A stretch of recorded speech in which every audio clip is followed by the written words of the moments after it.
Pineapple kesari bath ನೋಡಿ ಇವತ್ತು ಮಾಡಿದ್ದೇನೆ. ನಮಸ್ತೆ ಫ್ರೆಂಡ್ಸ್, ಗುಡ್ ಫುಡ್ ಲ್ಯಾಂಡ್ ಚಾನಲಿಗೆ ನಿಮಗೆಲ್ರಿಗೂ ಸ್ವಾಗತ. ಇದಕ್ಕೆ ಏನೇನು ಬೇಕು ನೋಡುವ. ಈಗ ನೋಡಿ, 3 ಸಣ್ಣ ಲೋಟದಲ್ಲಿ ನಾನು ನೀರು ತೆಗೆದುಕೊಂಡಿದ್ದೇನೆ. 1 ಲೋಟ ರವೆಗೆ 3 ಲೋಟ ನೀರು ಬೇಕಾಗ್ತದೆ ಇದಕ್ಕೆ. ಅದು ನೋಡಿ ಚೆನ್ನಾಗಿ ಕುದಿಸಿ ಪಕ್ಕಕ್ಕಿಟ್ಟಿದ್ದೇನೆ ನಾನೀಗ. ಈಗ ಒಂದು ಕಬ್ಬಿಣದ ಬಾಣಲೆಗೆ ಒಂದು 3 ಟೇಬಲ್ ಸ್ಪೂನ್ನಷ್ಟು ತುಪ್ಪ ಹಾಕಿದ್ದೇನೆ. ತುಪ್ಪ ಸ್ವಲ್ಪ ನೀರು ಮಾಡಿಯೇ ಹಾಕಿದ್ದೇನೆ ನಾನು. ಇದಕ್ಕೆ ಗೇರು ಬೀಜ 1-2 ಚಮಚದಷ್ಟು. ಸ್ವಲ್ಪ ಗೋಲ್ಡನ್ ಬ್ರೌನ್ ಆಗುವವರೆಗೆ ಹುರಿಯುವ ನಾವಿದನ್ನು. ಈಗ ಸ್ವಲ್ಪ ದ್ರಾಕ್ಷಿ ಕೂಡ ಹಾಕಿದ್ದೇನೆ ನಾನು. 2 ಟೇಬಲ್ ಸ್ಪೂನ್ನಷ್ಟು ಹಾಕಿದ್ದೇನೆ ನಾನು. ಜಾಸ್ತಿ ಸಹ ಹಾಕ್ಬೋದು, ಕಡಿಮೆ ಸಹ ಹಾಕ್ಬೋದು, ಅದರಲ್ಲೇನೂ ಇದಿಲ್ಲ, ಹೆಚ್ಚು ಕಡಿಮೆ ಅಂತ ಏನಿಲ್ಲ. ಇದನ್ನು ನೋಡಿ ಒಂದು ಪ್ಲೇಟಲ್ಲಿ ನಾನು ತೆಗೆದು ಪಕ್ಕಕ್ಕಿಡ್ತೇನೆ. ಈಗ ಕೊನೆಗೆ ಹಾಕಲಿಕ್ಕಿದು ಬೇಕು ನಮಗೆ. ಈಗ ನಾನು ಒಂದು ಸಣ್ಣ ಲೋಟ, ಯಾವ ಲೋಟದಲ್ಲಿ ನೀರು ತೆಗೆದುಕೊಂಡಿದ್ದೇನೆ ನೋಡಿ ಅದೇ ಲೋಟದಲ್ಲಿ 1 ಲೋಟದಷ್ಟು ಬೊಂಬಾಯಿ ರವೆ ಅಂತೀವಲ್ಲ ಅದನ್ನು ತೆಗೆದುಕೊಂಡಿದ್ದೇನೆ ನೋಡಿ. ಅದೇ ತುಪ್ಪಕ್ಕೆ ನಾನೀಗ ಹಾಕಿದ್ದೇನೆ. ಇದನ್ನು ಲೋ ಹೀಟಲ್ಲಿ ನಾವು ಹುರಿಬೇಕೀಗ. ಚೆನ್ನಾಗಿ ಪರಿಮಳ ಬರೋವರೆಗೆ ಫ್ರೈ ಆಗಬೇಕಿದೀಗ ನಮಗೆ ತುಪ್ಪದಲ್ಲಿ. ಸ್ವಲ್ಪ ಕಲರ್ ಚೇಂಜ್ ಆಗ್ತದೆ ಇದರದ್ದು, ಜಾಸ್ತಿ ಕಪ್ಪಾದರೂ ಚೆನ್ನಾಗಿರೋದಿಲ್ಲ. ನೋಡಿ ಫ್ರೆಂಡ್ಸ್, ಇದೀಗ ಆಗಿದೆ, ಒಳ್ಳೆ ಪರಿಮಳ ಬರ್ತಾಯಿದೆ. ಈಗ ನಾನು ಬಿಸಿ ಮಾಡಿಟ್ಟ ನೀರನ್ನು ಸ್ವಲ್ಪವೇ ಹಾಕ್ತಾ ಇದ್ದೇನೆ ನೋಡಿ. 1 ಲೋಟದಷ್ಟು ಹಾಕಿದೆ ನಾನೀಗ ಮೊದಲಿಗೆ. ನೋಡಿ, ಈಗ ಇನ್ನೊಂದು ಸಲ ಹಾಕ್ತಾ ಇದ್ದೇನೆ. ಒಮ್ಮೆಲೆ ಹಾಕಿದರೆ ಅದು ಬಿಸಿಗೆ ಹಾರ್ತದೆ ಮೈ ಮೇಲೆ, ಅದಕ್ಕೆ ಸ್ವಲ್ಪನೇ ಹಾಕ್ತಾ ಹೋದರೆ ಒಳ್ಳೆಯದಾಗ್ತದೆ ನೋಡಿ. ಈಗ 3ನೇ ಬಾರಿ ಸಹ ನಾನು ಹಾಕಿದೆ.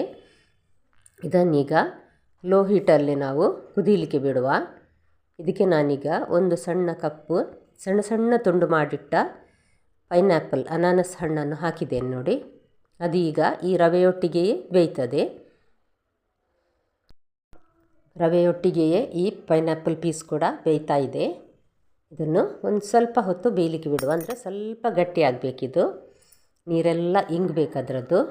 ನನ್ನ ಚಾನಲನ್ನು ಮೊದಲನೇ ಬಾರಿ ನೋಡುವವರಾಗಿದ್ದರೆ ದಯವಿಟ್ಟು ಸಬ್ಸ್ಕ್ರೈಬ್, ಲೈಕ್ ಮತ್ತು ಶೇರ್ ಮಾಡಿ. ನೋಡಿ, ಈಗ ಇದು ಗಟ್ಟಿಯಾಗಿದೆ. ಇದಕ್ಕೆ ನಾನು 1 ಲೋಟದಷ್ಟು ಸಕ್ಕರೆಯನ್ನು ಸಹ ಹಾಕಿದ್ದೇನೆ. ಅದೇ ಲೋಟದಲ್ಲಿ, ಸಣ್ಣ ಲೋಟದಲ್ಲಿ. ಸಕ್ಕರೆ ಪ್ರಮಾಣ ಜಾಸ್ತಿ ಕಡಿಮೆ ಮಾಡ್ಬೋದು ನೋಡಿ. ಈಗ ಪುನಃ ಸ್ವಲ್ಪ ನೀರಾಯ್ತು ನೋಡಿ ಸಕ್ಕರೆ ಹಾಕಿದ ಕೂಡಲೇ. ಇದು ಸ್ವಲ್ಪ ಸಕ್ಕರೆಯೊಟ್ಟಿಗೆ ಮಿಕ್ಸ್ ಆಗಲಿ ಚೆನ್ನಾಗಿ.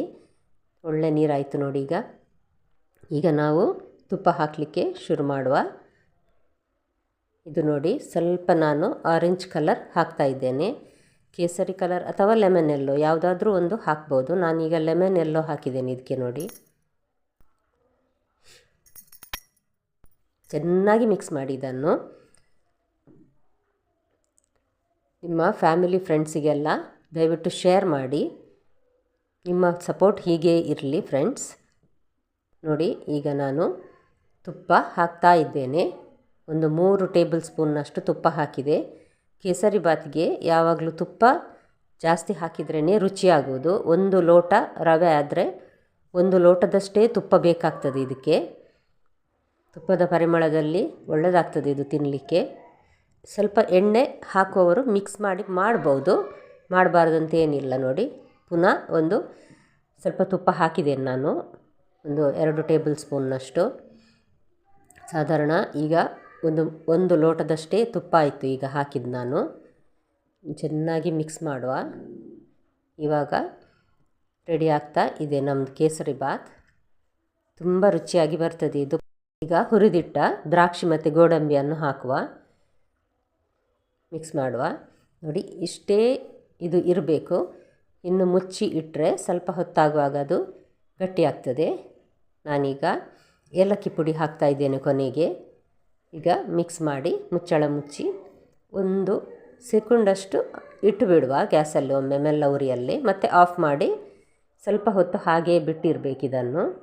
ನಿನ್ನೆ ಬಾಳೆ ಎಲೆಯಲ್ಲಿ ನಾನು ಕೊಟ್ಟಿಗೆ ರೆಸಿಪಿ ಹಾಕಿದ್ದೇನೆ ನಿನ್ನೆಯ ವಿಡಿಯೋದಲ್ಲಿ, ದಯವಿಟ್ಟು ಅದನ್ನು ನೋಡಿ. ನಮ್ಮ ಕೇಸರಿ ಬಾತ್ ಈಗ ರೆಡಿಯಾಗಿದೆ. ಪೈನಾಪಲ್ ಕೇಸರಿ ಬಾತ್ ನಾಳೆ ಇನ್ನೊಂದು ಹೊಸ ಅಡಿಗೆಯೊಂದಿಗೆ ನಿಮ್ಮನ್ನು ಮತ್ತೆ ಭೇಟಿಯಾಗ್ತೇನೆ.